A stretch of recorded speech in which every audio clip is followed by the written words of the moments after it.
頭先咧，我係錄咗一個食評，不過原來實際上係冇錄過嘅。好快咁講翻一次啦，就係咧，我去咗呢個金鷹，sorry金鳳哦，而家先見到係金鳳，唔係金龍，亦都唔係金鷹。金鷹我啱啱亂作嘅啫。金鳳呢個茶餐廳咧，就買咗一個雞批同埋一杯嘅凍啡，43蚊，絕對唔便宜。個批咧食咗鬆脆，有窿邊，裏邊嘅肉都不少。不過我又唔覺得話非常之驚為天人。以我即係咁多年食雞批，雖然我唔係好叻食雞批嘅經驗嚟講咧 ，OK 啦，香暖，咬落去冇令到我失望。咁就反為咧個啡咧，頭先第一啖咧真係覺得好特別嘅，因為佢嗰個苦澀味咧係第一好出啦。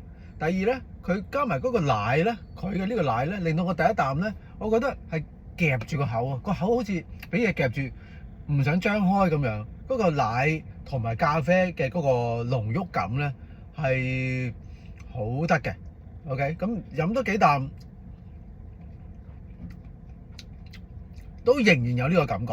咁呢個感覺似乎唔係最近有任何咖啡俾到我，或者係因為我比較少飲有奶嘅咖啡，都唔的確係少飲。